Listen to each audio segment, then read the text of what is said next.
Hi, I'm Neil Dwyer, and I helped put the Connections series together and the magazine. And we had a program, this is the third program of the semester. We had one in October, one in November, and now this one in December, and it's always good.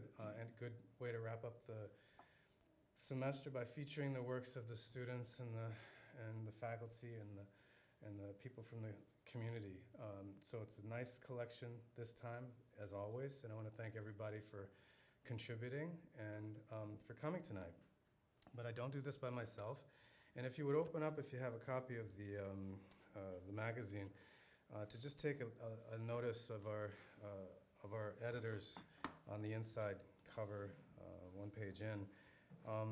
And I want to express particular thanks to our Connections website editor and photo editor, Paul Toscano. Paul has helped, he's been working here at the college for many years, and he's been helping out with the Connections magazine for quite a number of years as well. And Paul's been instrumental in getting the photography classes to participate and to contribute works to the magazine. And so if you're flipping through our magazine and you see a photograph that you like, it's probably pretty safe to say that Paul had something to do with it, in that he promoted the magazine in the photography classes for many years and has been doing that. And with Sonia Fernandez, Paul and Sonia have been choosing photographs for this magazine for many years. Well, Paul's finishing up. He's going to retire from the college in January. And I just wanted to give him a public acknowledgement. Could you stand up, Paul, please? And to thank him publicly for all his hard work at the college and with the magazine. Thanks, Paul. Thank you. Thank you very much. So the second thing I wanted to mention is that all the photographs that are being broadcast here behind me are, if you didn't notice, some of you may have come in this way, but if after the reading, once you have refreshments that are graciously provided by the Phelan family in the back, once you finish there, we're going to have a time for us to socialize. Walk out this way, and there's a gallery right out here in this hallway. And all of the photographs that you see behind me have been blown up and posted out in this gallery. So I want you to go by and take a look at those.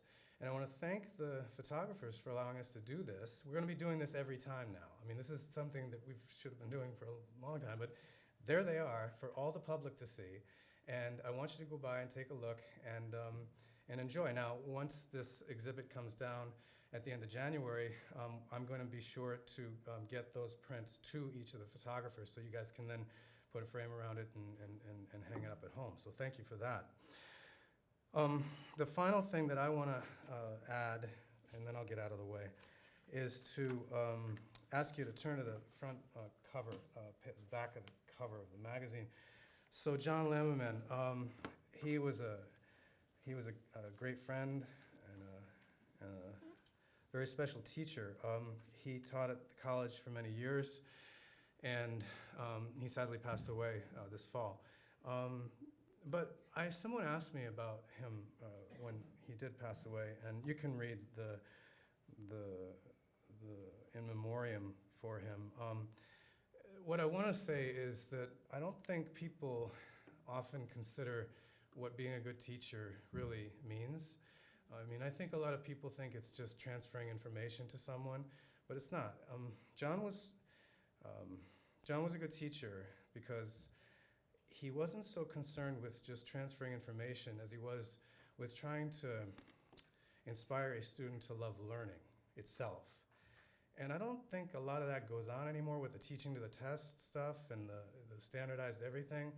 And John, I mean, he was a great friend, and he used to help out with the magazine and with the reading series. And I can remember talking with him in the faculty workroom about lesson plans, and he would always ask me about, what to do with Oedipus or Aristotle or some other thing. But he never tired of trying to find new ways to engage students. And it's a rare thing, and you know it when you're in the presence of it. And when somebody told me that CSM has lost a great teacher, I said, yeah, but I wanted to say why I think he was a great teacher, and I think it has to do with that dedication to inspiring students to love learning, and never being satisfied with a one-size-fits-all sort of package transfer of information. So we dedicate this magazine and this reading to him, and we miss him a lot. So just take a minute and pray for John.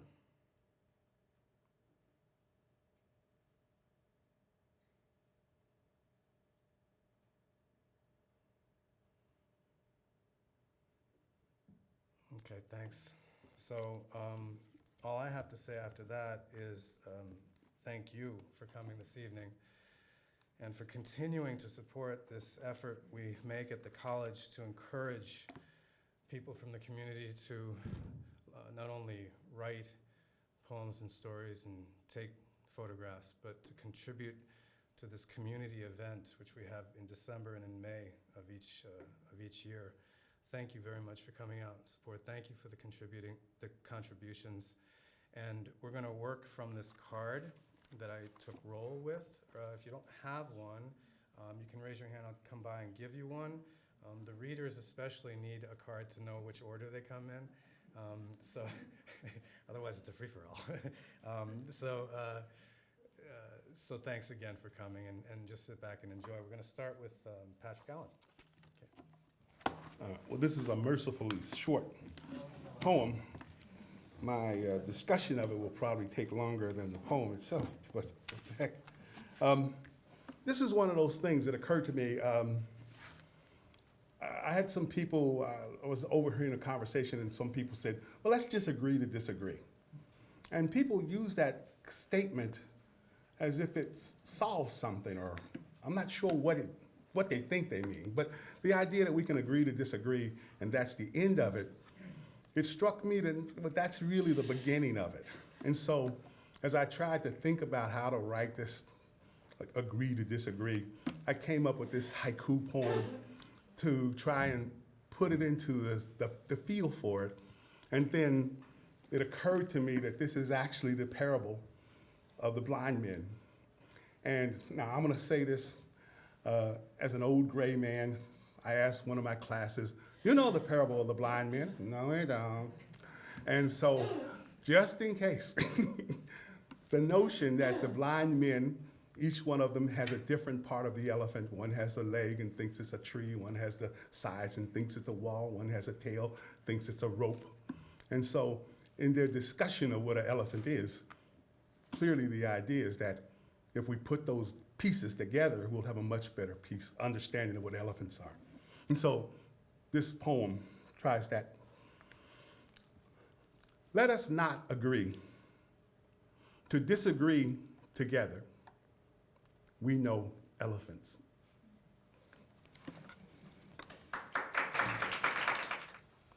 Hello. I'm not going to be reading about elephants, but I'm going to be reading about gooseberries. I grow gooseberries to my eternal damnation, I think. So this is gooseberries.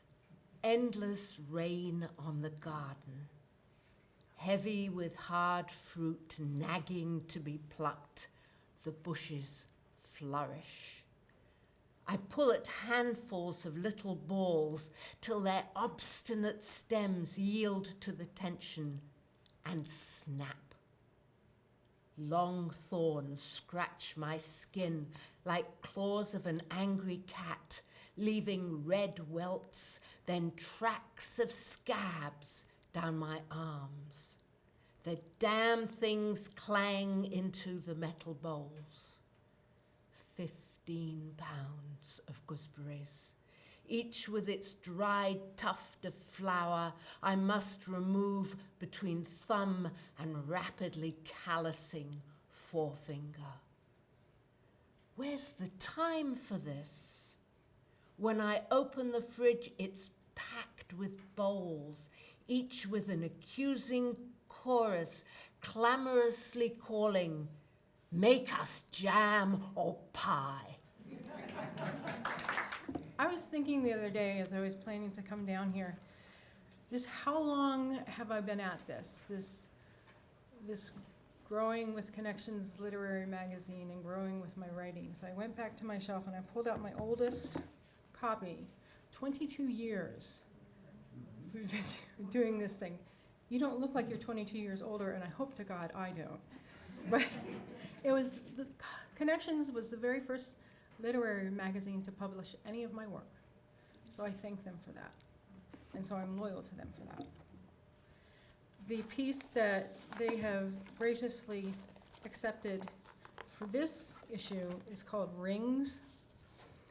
And I would just like to say that this poem is for all those who have escaped the clutches of domestic violence, those who are struggling to break free, and those who stay for reasons so complex and tightly interwoven that it may take many lifetimes to find an unraveling. It is not for us to judge any of them. 15 years later, I dropped my wedding band down the heat vent in the bathroom floor.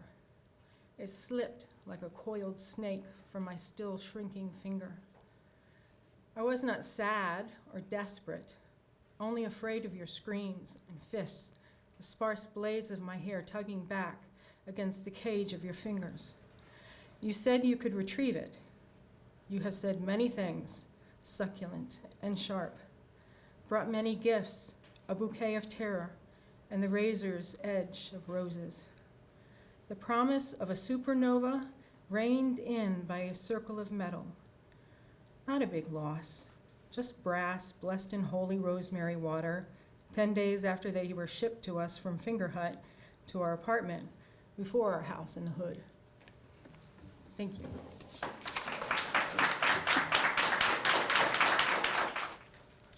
Hi, I'm Mitzi Phelan. My poems are found on page 16 and 17. A bit of a backstory. I had purchased a used purse at the Goodwill store. And when I got home and I was looking through it, I found in one of the pockets a whole bunch of little cards from the person who had owned the purse previously. And so I was looking through them, and there are a lot of details about this person's life and a lot of insight into the sorts of things she did. So one day when I was at my husband's softball game, sitting in the stands watching him play, I pulled these out, and I took 4 of the different cards, and I just kind of sat and thought about, what did this tell me about this lady, and what sort of information could I kind of, picture for her? So this is what I came up with. It's called Woman in My Purse, and that's the lady on the cards. Golden Age passport, 62 years or older, lifetime admission.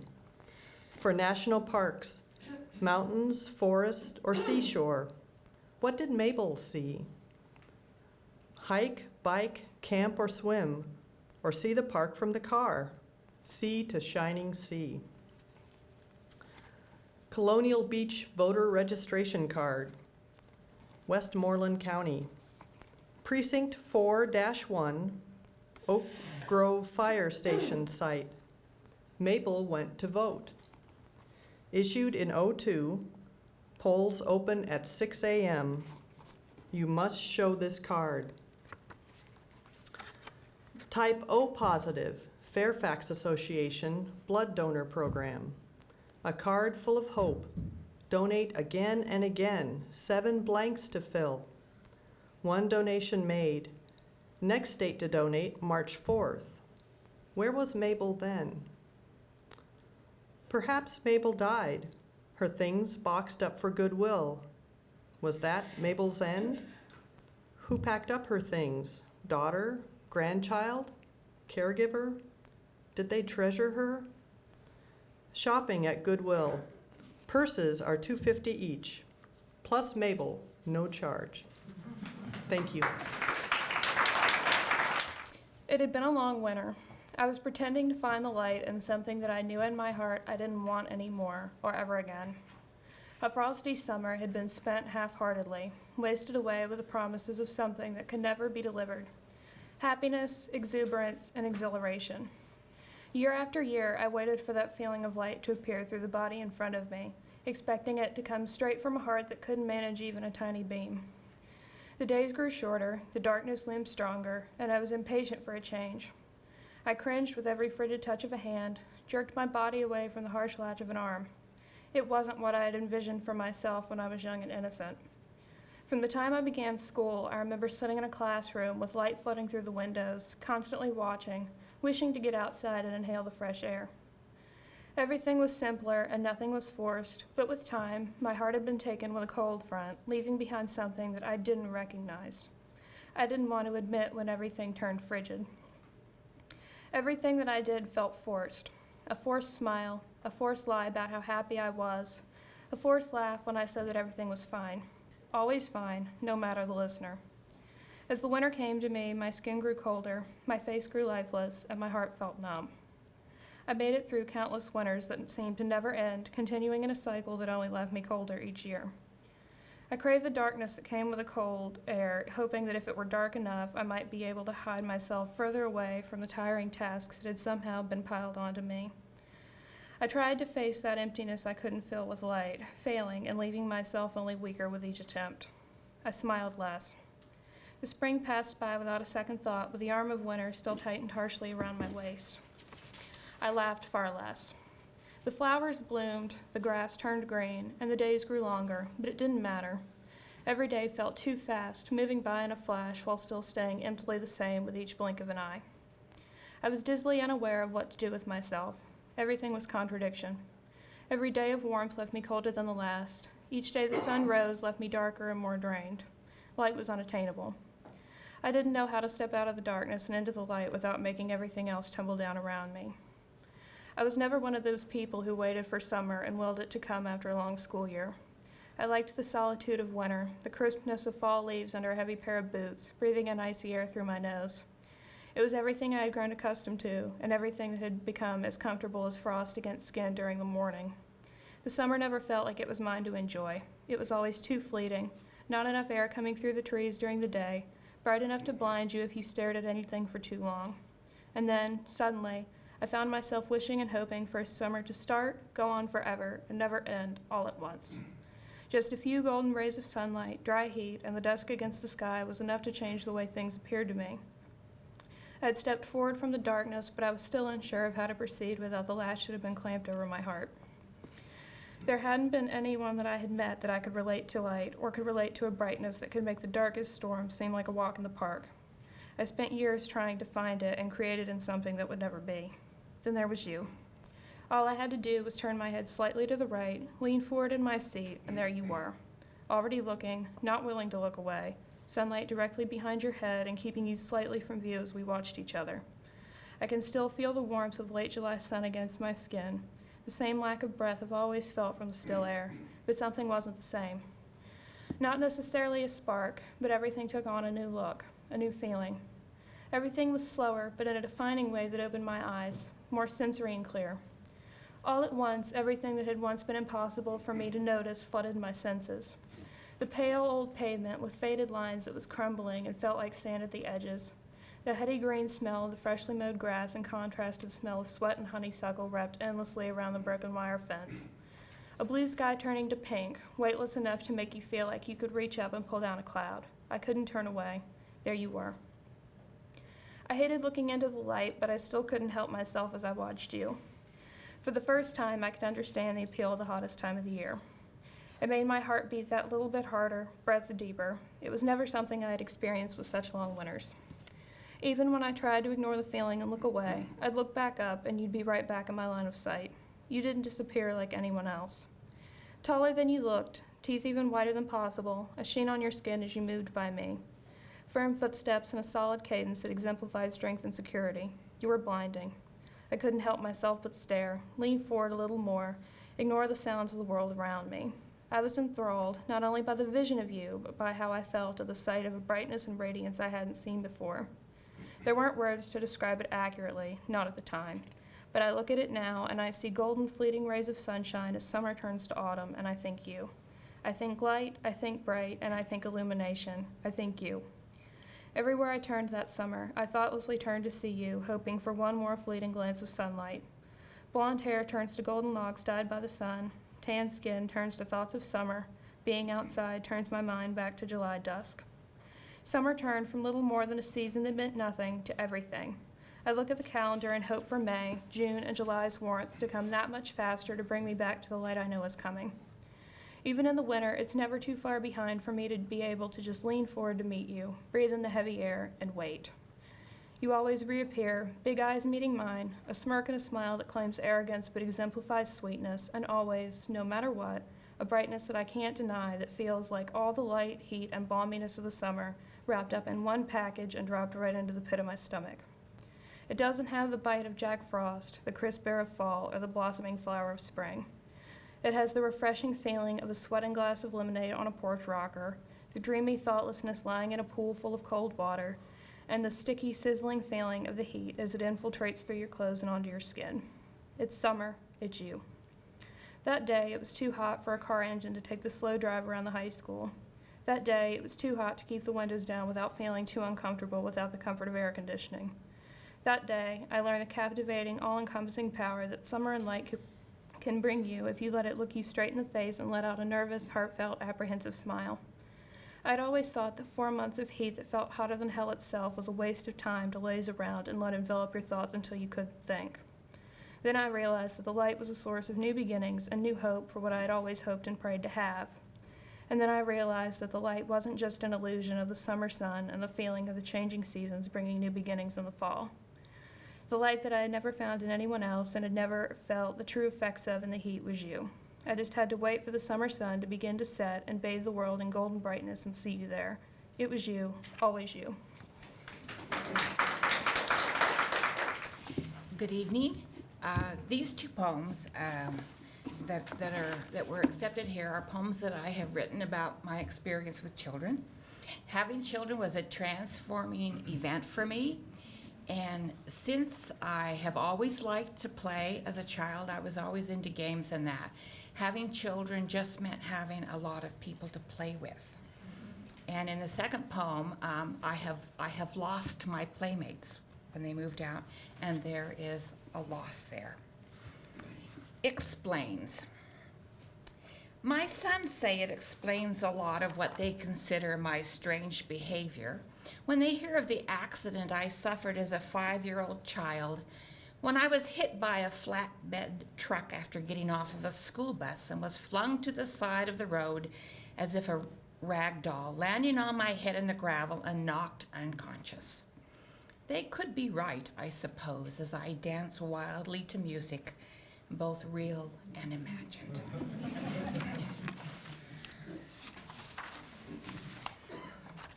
Keep dealing. They suggested that I should wear one of those green visors often seen on card dealers at gambling establishments and lower the light over the table, since as soon as they came in the door, returning from college, I would say, "What do you want to play?" and deal. It was a way to spend time together, 4 sons and mom, dealing and playing cards. My favorite was hand and foot, a slow game allowing conversations and connecting. We could easily find the needed 6 decks, shuffled thoroughly, decks divided among the players, shuffled, divided, sections traded, shuffled, divided, shuffled, cards dealt.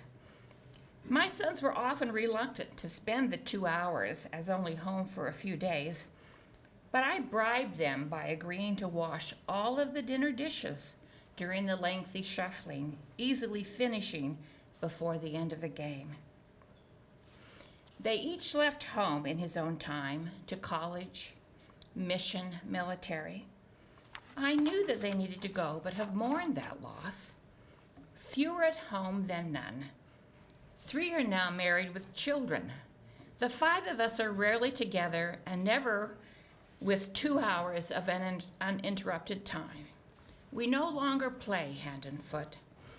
I only have my memories of the shuffling and the dealing and the dishwashing.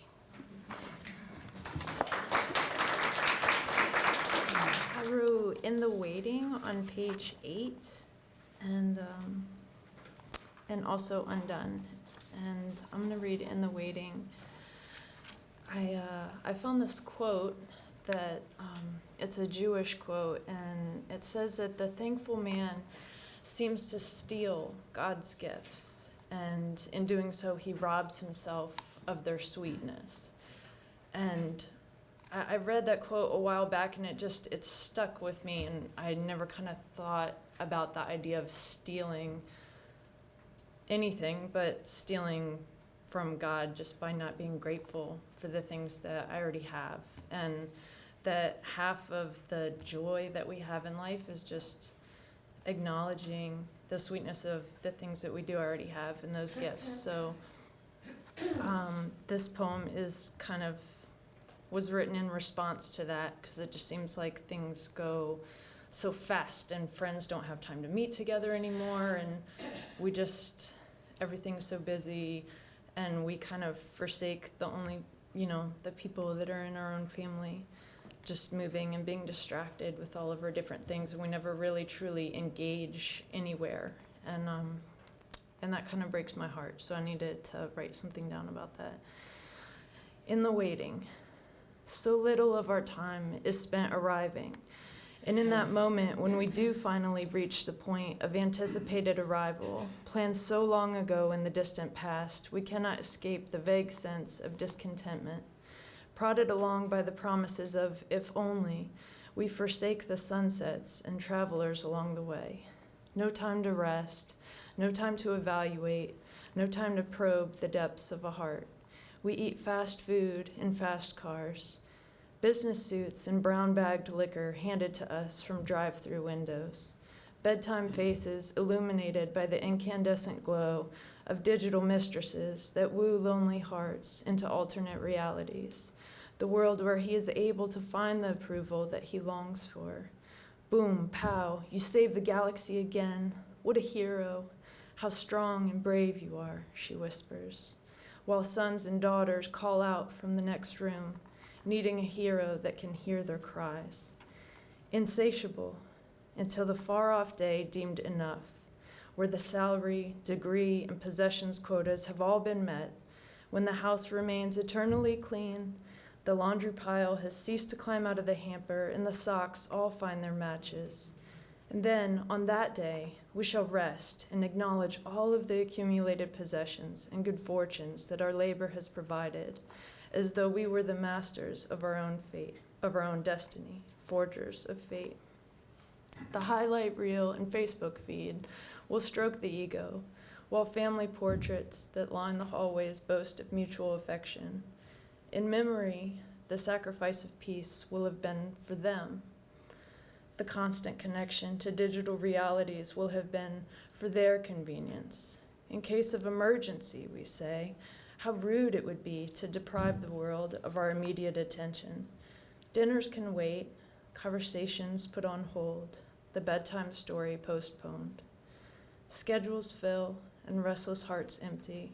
In a world of instant connection to distant lands, we find ourselves strangers in our own homes, in our own hearts, in our own minds, unable to share a silence, anxious to fill the empty spaces with noise, to drown out the sounds of hearts that ache. Streetlights change, we stop, we go. One day, we finally sacrifice the last piece of ourselves for the mirage, only to find that life was in the waiting, and love is where we engage our heart while we wait. My poem is about the cycle of motherhood. As a mother, I see the beauty in my daughter's youth and innocence.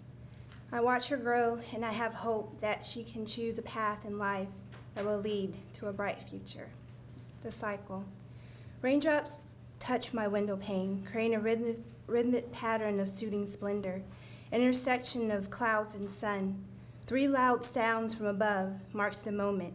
It's Monday, laundry day. I climbed the stairs of domestic fortitude, the proverbial duties of a housewife, to my darkened room of womanly tradition, perceived by my mother, a Christian housewife. Her long dresses, I remember, the word feminine she gave me. In my room, a segregated color scheme of black and white is on full display as I remove a girl's gray dress from my washing machine, my daughter's gray dress. I remember her fingers grasping my hand. I touch my stomach. I feel the roots of my motherhood on my skin like a dicot plant. Is this her future? Rays of the sun surround the window pane. Abruptly, I open the blinds. I look out. Thank you. Hi, I'm Sean. My poem is called From New York to 35. I just can't shake this feeling that if we go to New York as friends like we've been planning for weeks, we'll share the most romantic moment as you make me fall on Rockefeller. You'd stand above me laughing and we'd lock eyes for a moment and become overwhelmed by all the passion in the Milky Way. We'd kiss our way back to our hotel room and share our life stories over a bottle of whiskey that we brought because we're way too damn young to drink. And we'd spend the night under one blanket. Then you'd wake up before me and take a shower to wash away the memories, and we'd drive home like nothing ever happened, and we'd go back to friends for a while, until eventually we'd go our separate ways and live our separate lives, until we're both drawn back to the town in which we grew up like moths to a flame.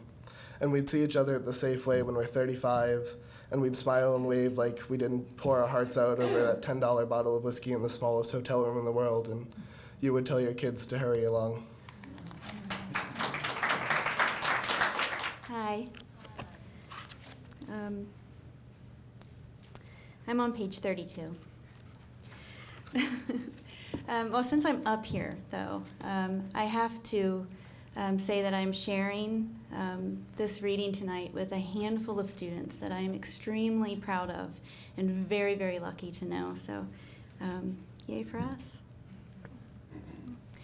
So the poem it's for my boots because it was getting cold outside, which has taken a little while, so my boots were kind of creeping to the edge of my closet and telling me to please hurry up and wear them, and I finally got the opportunity to do that, and then I realized that this is their fifth year, and that maybe I should get some new boots, and then I wore them that day and decided maybe not.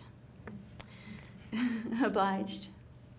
My boots of all things asked for this all day. Buckles clinking, worn leather, the first time this season, confidently beginning. They even announced this after I took them off at the top of the stairs. I sat with them there, held one by its sole, decided, yes, they have it in them, to kick into leaf piles, hang out with bonfires and mud, and when winter comes, leave their tracks in the snow.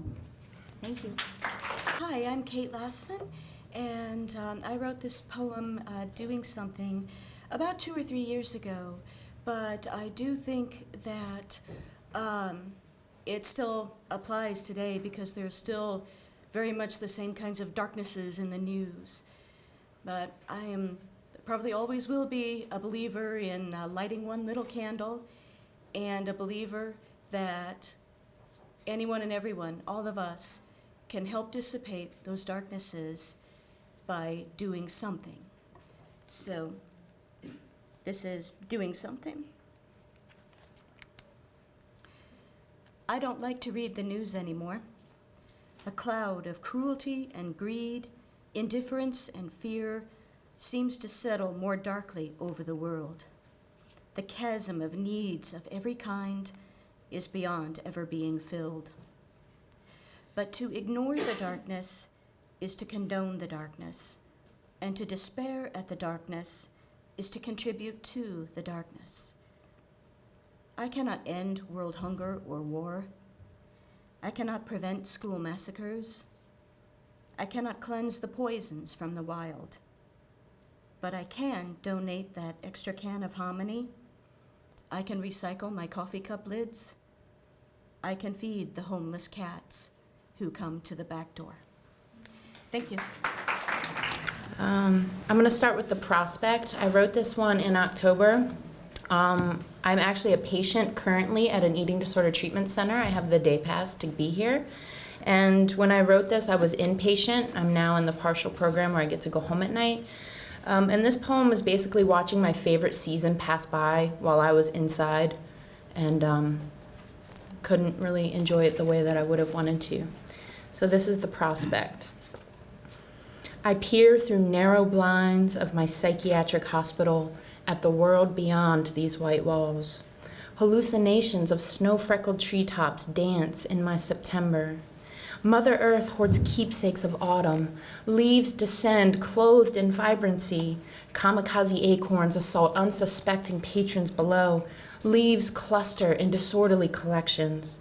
Chill embraces summer breeze. Temperature makes accommodations. Season proceeds along ordained directions. As for me, I am propelled forward on courses pre-charted. I see snow before she falls, all from within white walls.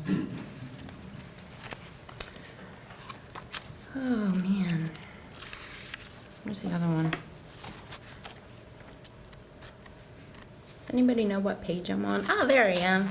Now this one we get a flashback to another eating disorder treatment center, but it was 5 years ago. Yay, so many treatment centers. This is Remembering Bulimia.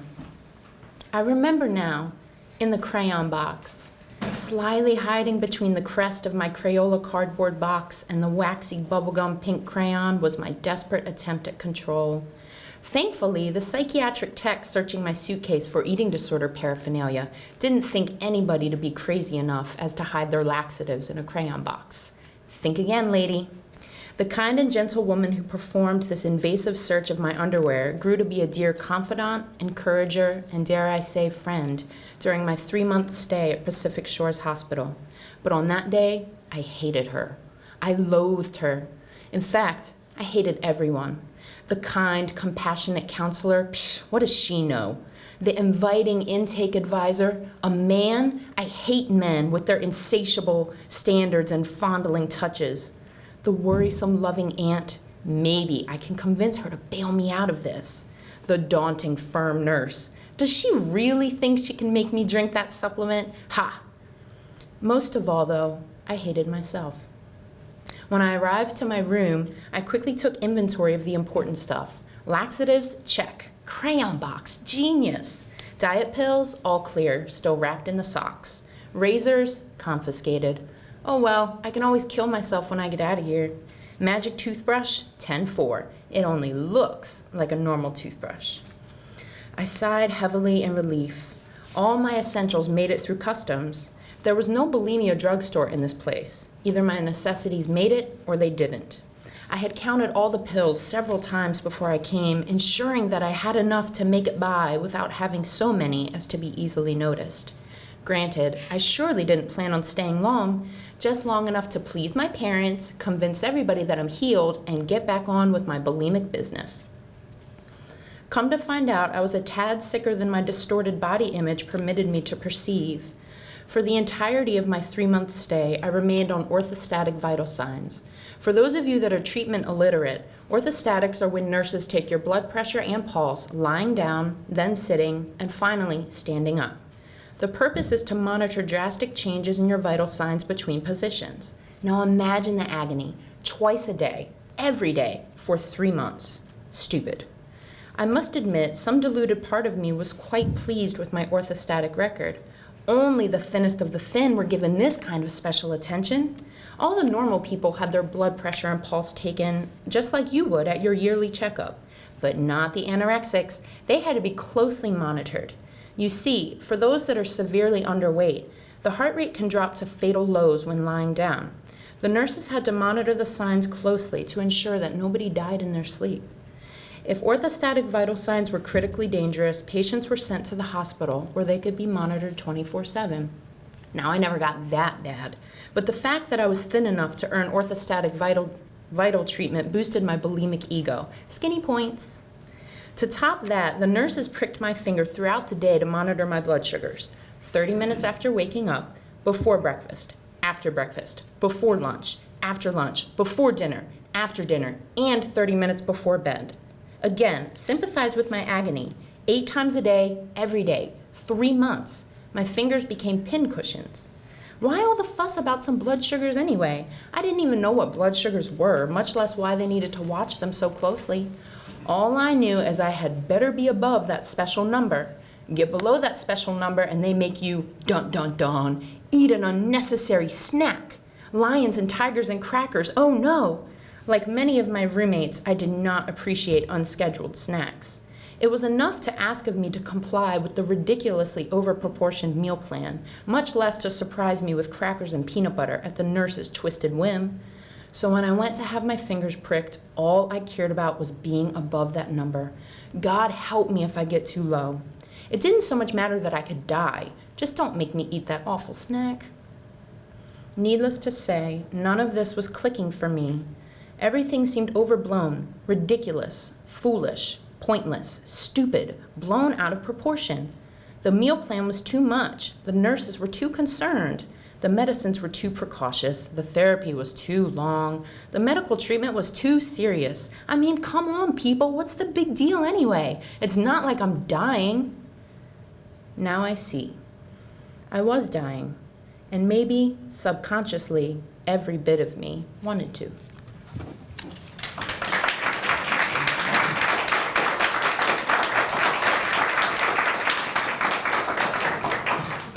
Yeah, I gotta tell you, every time we do this, I'm always amazed at the quality of the work. And I want to thank everyone, all the contributors who read. One more round of applause for everybody who read tonight. Really well done. Very well done. We have extra magazines up front here. Please help yourself. We have refreshments in the back. And don't forget on your way out to see the gallery out in front. Okay? So drive safely, and we'll see you again in the spring.